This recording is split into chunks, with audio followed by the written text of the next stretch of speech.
दोस्तों, न्यूमरोलॉजी के अंदर जो हम प्रेडिक्शन करते हैं उसके अंदर पर्सनल ईयर का बहुत ही ज़्यादा इंपॉर्टेंट रोल होता है दोस्तों। अब ये पर्सनल ईयर जो है उसका हम कैसे कैलकुलेशन करते हैं आज के वीडियो में मैं यही बताने वाला हूँ। और हर एक पर्सनल ईयर का क्या रोल है, वो पर्सनल ईयर में आपको कौन से काम करने चाहिए या कौन से काम आपको अवॉइड करना चाहिए, उसकी प्रिडिक्शन हम कैसे करते हैं आज के वीडियो में हम यही जानने वाले हैं। तो दोस्तों बने रहिएगा वीडियो में अंत तक। मैं हूँ Vishal Kumar Agarwal, corporate numerologist and vastu expert, और आज के इस वीडियो में हम जानेंगे पर्सनल ईयर कैलकुलेट कैसे करते हैं।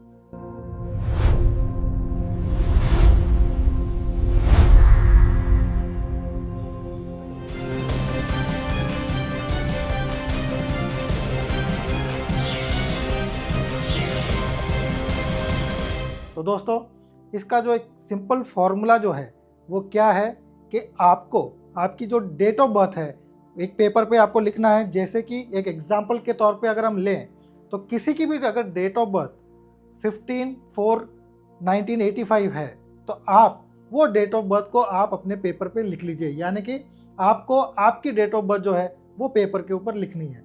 अब जिस ईयर का आपको कैलकुलेशन करना है या जिस ईयर के बारे में आपको जानना है तो उसका कैलकुलेशन हम कैसे करेंगे।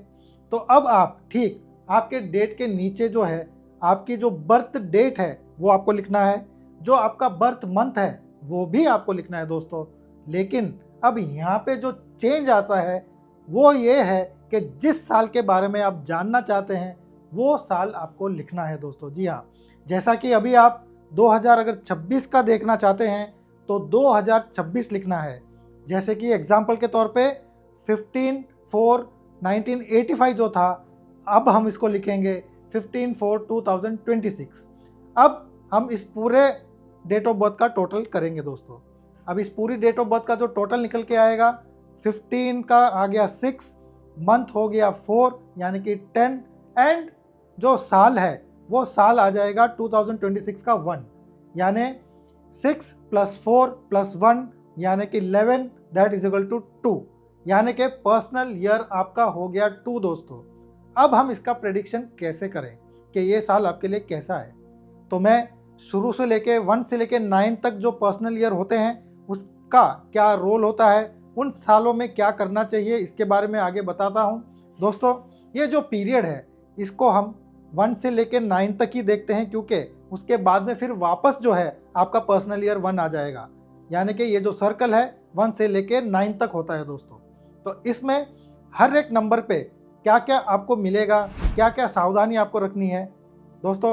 अगर आपका पर्सनल ईयर 1 आता है तो पर्सनल ईयर 1 को जो है हम सूर्य से रिप्रेजेंट करते हैं दोस्तों। जी हाँ, अगर सूर्य आपके जीवन में आ रहा है यानी कि आपके जीवन में न्यू बिगनिंग होने वाली है दोस्तों। जी हाँ, चाहे वो बिजनेस को लेके हो, करियर को लेके हो या फिर रिलेशनशिप को लेके हो दोस्तों, हर तरीके से आपके जीवन में जो भी रुकावटें आ रही थी, जो भी कठिनाइयों का सामना आप कर रहे थे, उसका अंत होके आपका काम बनना शुरू हो जाएगा, नई बिगनिंग्स होंगी। अगर आप कुछ घर लेना चाहते थे, घर भी ले सकते हैं। इस हिसाब से जो कुछ आप अच्छा करना चाहते हो आपके लिए, वो सब काम आपके बन सकते हैं दोस्तों। जी हाँ, यानी कि पर्सनल ईयर अगर नंबर 1 आता है वो डेफिनेटली आपको नई ऊंचाइयों पर ले जाता है दोस्तों। अब आ जाते हैं, अगर आपका पर्सनल ईयर 2 आता है तो आपका लिए कैसा होगा दोस्तों। जब आपका पर्सनल ईयर 2 आता है तो हम हिदायत देते हैं कि आपको थोड़ा सा स्लो चलना है। अब ऐसा क्यों? क्योंकि नंबर 2 किसका है, वो है चंद्रमा का। अब चंद्रमा का क्या है, बड़ा ही सौम्य ग्रह है, 15 दिन घटता है 15 दिन बढ़ता है।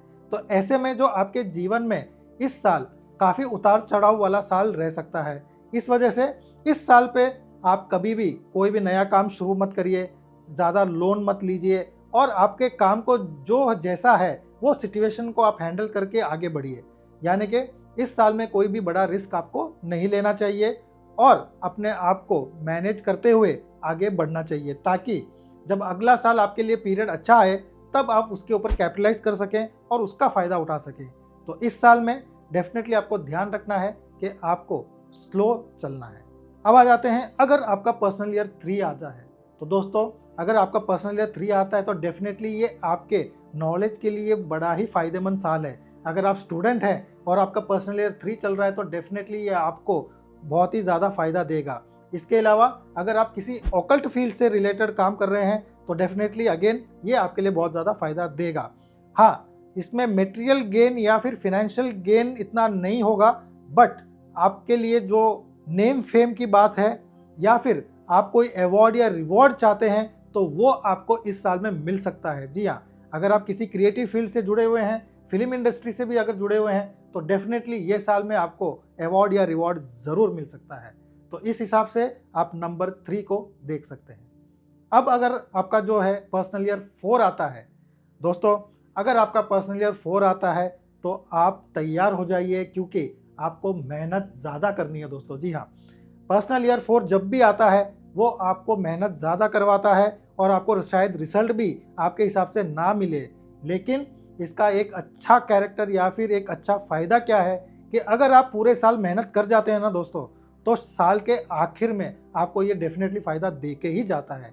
ये एक इसका एक पॉजिटिव इम्पैक्ट है दोस्तों। जी हाँ, तो हो सकता है कि साल के शुरुआत में आपको ऐसा लगे कि मैं मेहनत तो बहुत कर रहा हूँ लेकिन रिजल्ट नहीं मिल पा रहा है, तो आपको घबराने की बिल्कुल से बिल्कुल ज़रूरत नहीं है, क्योंकि आपको सिर्फ मेहनत करते जाना है, रिजल्ट आपको साल के अंत में ज़रूर से ज़रूर मिलेगा।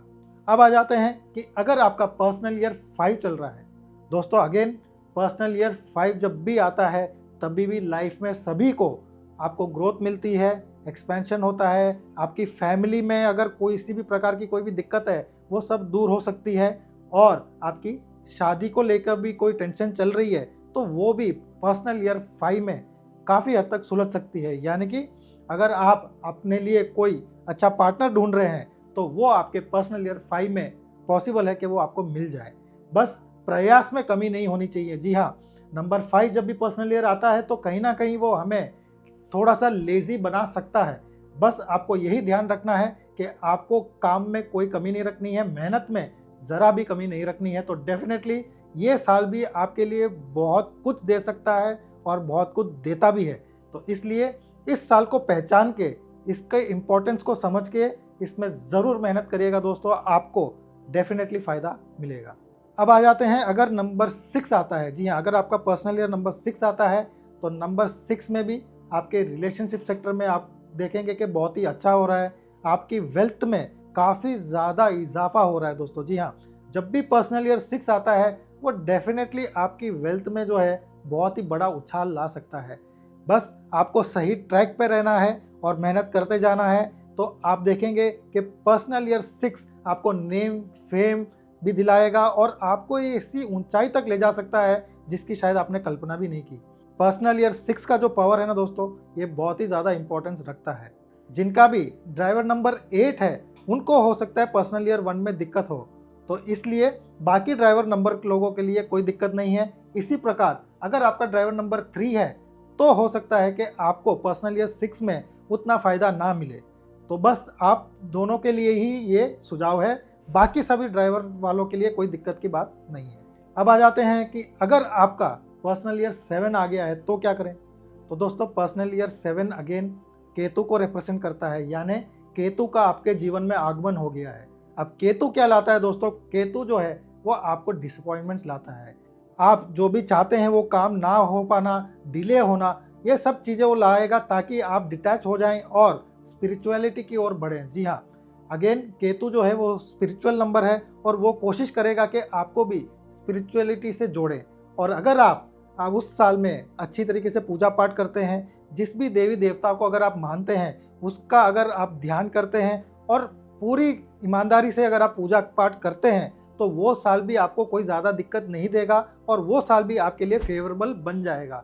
जी हाँ, तो इस साल में सिर्फ आपको इतना ध्यान रखना है कि आप ज़्यादा से ज़्यादा स्पिरिचुअलिटी से कनेक्ट करें और पूजा पाठ में ध्यान दें। तो अगर ऐसा करेंगे तो डेफिनेटली आपको फ़ायदा मिलेगा। अब आ जाते हैं अगर आपका पर्सनल ईयर 8 आता है तो आपको क्या करना है। दोस्तों पर्सनल ईयर 8 जब भी आता है तो वो आपको स्ट्रेस देता है। जी हाँ, पर्सनल ईयर 8 में आपको थोड़ा सा संभल के चलने की ज़रूरत है, कोई बड़ा रिस्क नहीं लेना चाहिए, क्योंकि ये साल जो है वो आपको डेफिनेटली स्ट्रेस देता है। तो आपको फिनेंशियल मैटर्स हो चाहे आपका हेल्थ मैटर हो, जी हाँ, पर्सनल ईयर 8 में आपको हेल्थ को लेके बहुत ज़्यादा सावधानी रखनी चाहिए दोस्तों। फिनेंशियली तो फिर भी वो इतना दिक्कत नहीं देगा, लेकिन हेल्थ को लेके बड़ी प्रॉब्लम दे सकता है। यहाँ तक कि डेथ को भी वो दे सकता है। इस वजह से इस साल में आप देखेंगे कोई ना कोई एडवेंचर पे ना जाएं। इस साल पे आप पूरी सावधानी बरतें, अपने हेल्थ का ध्यान रखें, खाने पीने का भी आप ज़रूर से ज़रूर ध्यान दें। ये साल बिल्कुल से बिल्कुल ध्यान देने वाला होता है और प्रिकॉशन लेने वाला होता है। तो आपको पर्सनल ईयर 8 में बिल्कुल से बिल्कुल सावधानी बरत के ही आगे चलना है। अब आ जाते हैं कि अगर आपका पर्सनल ईयर नंबर 9 आए तो आपको क्या करना है। दोस्तों, पर्सनल ईयर 9 को हम न्यूमरोलॉजी के अंदर ऑडिट ईयर कहते हैं, यानी कि इस नाम से ही अगर आप समझ गए होंगे, ऑडिट ईयर यानी कि जितना भी आपने 8 साल में जो भी कर्म किए हैं उस कर्म के मुताबिक आपको फल देना। अगर आपने अच्छे कर्म किए हैं तो डेफिनेटली आपको डरने की ज़रूरत नहीं है, आपके लिए वो पर्सनल ईयर 9 अच्छा ही होगा। लेकिन कहीं आपने कोई गलती की है या फिर कर्म अच्छे नहीं किए हैं तो आपको डरने की ज़रूरत है, क्योंकि ये साल में हो सकता है कि वो आपको इसका फल ज़रूर मिले। क्योंकि इसे 9 के बाद में जब भी आपका फिर पर्सनल ईयर 1 आता है, यानी कि आपने जितना भी कर्म किया है उसको आपने भोगा और फिर आप न्यू बिगिनिंग की ओर बढ़ रहे हैं। तो इसका कॉन्सेप्ट ये है दोस्तों कि आपको भी पर्सनल ईयर 9 में ध्यान रखना है और बाकी के 8 साल आपको जो है आपके कर्म अच्छे करने हैं। तो ये था दोस्तों 1 से लेके 9 तक जो भी पर्सनल ईयर आते हैं तो उसमें आपको क्या करना चाहिए, क्या नहीं करना चाहिए। इस वीडियो के माध्यम से उम्मीद करता हूं कि अब आपको जो है जीवन में डिसीजन लेने में काफ़ी आसानी होगी और आप खुद डिसीजन ले पाएंगे दोस्तों। इसी उम्मीद के साथ कि हम फिर मिलेंगे, मिलते हैं अगले वीडियो में। तब तक आप अपना पूरा ध्यान रखें। बहुत बहुत धन्यवाद।